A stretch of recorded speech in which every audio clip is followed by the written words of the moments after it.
वैसे तो बना दिए गए हैं, परंतु आज भी महिलाओं का कुछ कहना है कि वो अपने आप को अनसेफ फील करती हैं। कहना चाहूँगी कि सबसे ज़रूरी है महिला सुरक्षा, क्योंकि अगर महिला सुरक्षित होगी, चाहे वो घर में है, चाहे वो अपने वर्किंग प्लेस पे है, तो जो कानून हैं उनका सख्ती से पालन किया जाए। महिला आयोग के भी बहुत अच्छे इसमें जो है कदम लिए जा सकते हैं, उनको सुझाव अच्छे पहुंच सकते हैं, उन तक महिलाओं से जुड़कर बात की जाए, तो उनकी सुरक्षा व्यवस्था को देखते हुए भी और साथ ही साथ जो कानून बनाए गए हैं उन कानूनों को सख्ती से पालन किया जाए, चाहे वो घरेलू हिंसा की बात हो, चाहे वर्क प्लेस पे जो परेशानियां होती हैं उनसे संबंधित हो, उनकी बात को सुना जाए और साथ ही साथ ये कोशिश की जाए कि उनका निपटारा भी जल्द से जल्द हो, क्योंकि एक परिवार सुरक्षित होता है तभी एक महिला सुरक्षित हो सकती है और एक राष्ट्र सुरक्षित हो सकता है। लगातार जिस तरह जो महिलाओं की एक स्वास्थ्य की भी बात को महिलाओं ने बताई कि जो आयुष्मान में जो एक परिवार को 5 लाख रुपए तक की एक सीमा निर्धारित की है, तो उसमें किस तरह आप देखते हैं कि महिलाओं के लिए किस तरह उसमें स्वास्थ्य सेवाओं में बढ़ोतरी की जा सकती है? हाँ, यहाँ पर एक बहुत ज़रूरी कदम ज़रूर सरकार को उठाना चाहिए कि उसमें व्यवस्था दी गई है 5 लाख रुपए तक की, लेकिन 5 लाख की कई बार जो होता है कोई बड़ा ऑपरेशन हो जाए, डिलीवरी केस आ जाए या किसी तरह का आज के टाइम में बुजुर्गों को घर में ज़रूरत है, घुटने बदले जा रहे हैं या और तरह की जो व्यवस्था है, उसमें थोड़ा-सा अगर और उसे बढ़ा दिया जाए, तो शायद पूरे परिवार को बहुत अच्छी सुरक्षा मिल जाएगी। हेल्थ, क्योंकि अगर स्वस्थ शरीर होगा तभी उसमें स्वस्थ मस्तिष्क का निवास होता है और योग्यताएँ भी बढ़ेंगी और आगे देश से जुड़ने का काम हो पाएगा। देखिए, कहीं न कहीं हर महिला ने अपनी बात रखी है और उस बात पर किस तरह आप देखते हैं, क्योंकि जो आखिरी बजट है, इन महिलाओं की किस तरह की अपेक्षाएँ, किस तरह की उम्मीद इस बजट से थी, वो आपने सुनी और उनका साफ कहना है कि महिला सुरक्षा और जो महँगाई है, उस पे कहीं न कहीं कंट्रोल किया जाए। कैमरामैन करतार के साथ नितिन शर्मा, इंडिया न्यूज़, पलवल। देश का अंतरिम बजट भारत सरकार की वित्त मंत्री निर्मला सीतारमण के कोटे से किस तरह निकलने वाला है? क्या उम्मीद महिलाएं कर रही हैं इस बजट को लेकर? कुछ हमारे साथ ऐसी ही महिलाएं मौजूद हैं। रेखा जी, क्या आपको है? सर, मुझे यही उम्मीद है कि बजट से कि महिलाओं को अच्छी से अच्छी सुविधाएं दी जाएं। जो महिलाएं पढ़ी हुई हैं, जिन्होंने पढ़े होकर मतलब वैकेंसी नहीं निकल रही हैं, ज़्यादा से ज़्यादा वैकेंसी दी जाए उनको और महिलाओं को उचित सुविधाएं प्राप्त की जाए। वैकेंसी के साथ साथ अगर मैं बात करूं यहाँ पर, तो कुछ महिलाएं ऐसी हैं कि कर रही है उसको जल्द से जल्द लागू किया जाए, जिससे कि जो वैकेंसीज निकलती हैं उनको अच्छे से फिल किया जाए सबसे पहले, देन उसके बाद फिर अगेन वैकेंसीज निकाली जाएं। क्योंकि कई बार ये होता है कि हम एग्ज़ाम क्लियर कर लेते हैं, देन उसके बाद वो वैकेंसीज का जो टाइम पीरियड दिया जाता है कि जैसे कि मान के चलो एस्टेट है, वो 7 उसकी क्या वैलिडिटी है, फिर उसके बाद क्या होता है कि वो एस्टेट की वैलिडिटी ख़त्म हो जाती है, फिर उसके बाद जो जिसने क्लियर किया उसकी तो कोई वैल्यू नहीं बची। तो मेरा यही मानना है कि सरकार से सबसे पहले जिसने जितना जितना टाइम उनको दिया गया है पहले उस चीज़ को कंप्लीट करें, फिर उससे आगे का वो स्टेप करें।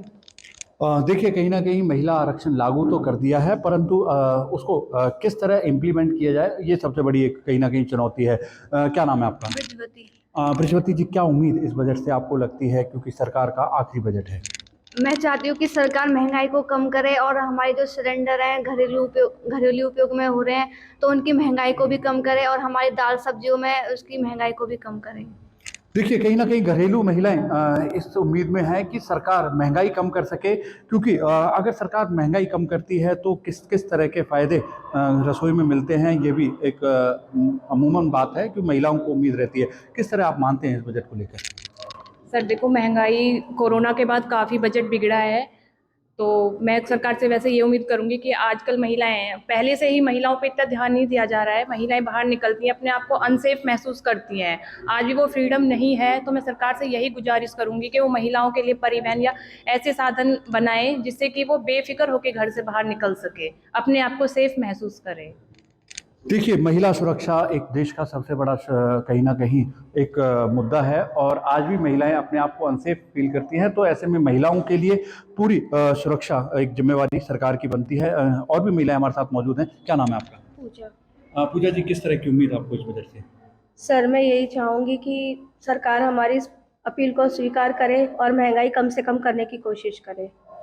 महँगाई की चर्चा आपने की है, महँगाई के साथ अगर मैं बात करूँ तो किस तरह से आप देखते हैं कि क्योंकि आप एक घरेलू सर, महिला भी हैं? रसोई नहीं चल पाती है, घर नहीं चल पाता है, बच्चों की एजुकेशन है, सब कुछ है सर। उसमें देखते हुए यही कहूँगी कि एजुकेशन इतनी महंगी हो गई है, दालें इतनी महंगी है, सब्जियाँ इतनी महंगी है, कहाँ से कहाँ तक दाम बढ़ते जा रहे हैं। तो इससे यही अब कहूँगी कि सरकार इस महंगाई को कम से कम करने की कोशिश करे, जो एक महिला अपने घर को अच्छे से चला सके। देखिए सरकार महंगाई कम करे, अपने घर को चलाना एक कहीं ना कहीं हर परिवार का एक मोटिव रहता है। क्या नाम है आपका? अनीता। अनीता जी, किस तरह आप मानते हैं इस बजट को लेकर, किस तरह उम्मीद आप कर रहे हैं? सर, हम ये चाहते हैं कि बीपीएल जो परिवार हैं, जो गरीबी रेखा से नीचे आते हैं लोग, उनको जो सुविधाएं मुहैया करवाई जाए, उनके बच्चों को अच्छी शिक्षा दी जाए और जो उनके लिए जो फैसिलिटी लागू की गई है उन्हें समय पर उपलब्ध करवाया जाए। गरीब परिवारों को सुविधाएं मुहैया कराना सरकार की जिम्मेदारी बनती है। सरकार कहीं ना कहीं इन गरीब महिलाओं को लेकर अपनी जो बात है वो हर महिला रख रही है। क्या नाम है आपका? मेरा नाम वर्षा है।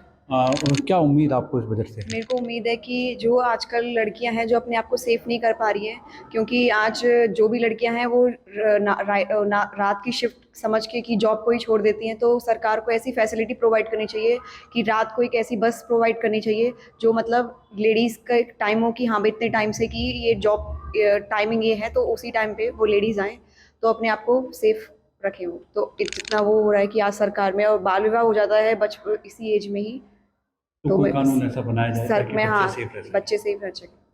देखिए कहीं ना कहीं लगातार महिलाओं की एक महंगाई और एक सबसे बड़ी बात है महिला सुरक्षा।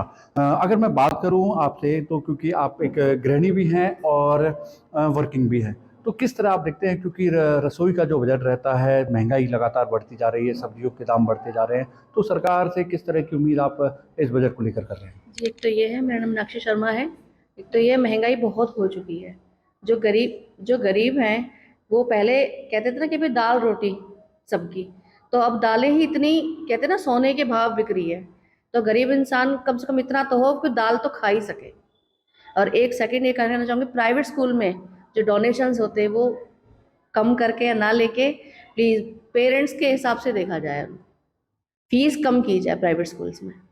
प्राइवेट स्कूल्स में फ़ीस कम की जाए। अगर देखिए कहीं ना कहीं शिक्षा को लेकर भी हम बात कर लेते हैं, क्योंकि लगातार शिक्षा का स्तर बढ़ाने के लिए हर परिवार, हर माँ बाप सोचता है, परंतु सरकार से आपको किस तरह से आप मानते हैं, क्योंकि लगातार जो बच्चे हैं सीबीएसई की तरफ भागते हैं, क्योंकि आम लोग हैं जो हरियाणा बोर्ड है या फिर और कोई अदर बोर्ड्स हैं, सीबीएसई में को आपसे किस तरह से आप देखते हैं कि सरकार सीबीएसई में किस तरह की छूट दे? कहीं ना कहीं आप एक अध्यापक भी हैं और अध्यापक होने के नाते अगर किस तरह की उम्मीद इस बजट में उम्मीद करते हैं शिक्षा को लेकर? मैं उम्मीद करना चाहूँगी जो गवर्नमेंट स्कूल्स हैं उसमें अच्छी से अच्छी शिक्षा प्रोवाइड कराई जाए। वैसे तो सभी स्कूल्स में अच्छी होती है, लेकिन एक होता है ना कि मेहनत से अच्छे से कि गरीब बच्चा भी पढ़ सके और एक अमीर बच्चा भी पढ़ सके। मतलब ज़्यादा बजट हाँ जी, सरकार की तरफ से करना है कि ज़्यादा से ज़्यादा बजट शिक्षा पर किया जाए।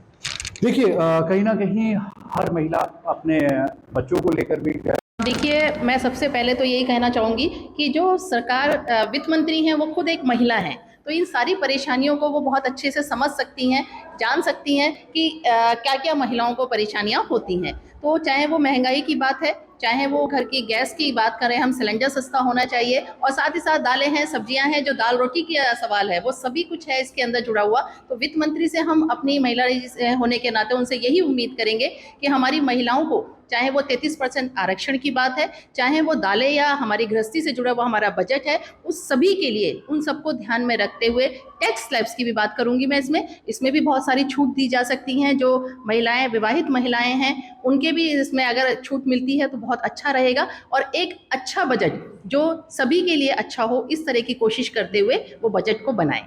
अगर देखिए हम बात करें, क्योंकि लगातार जो महिलाओं को लेकर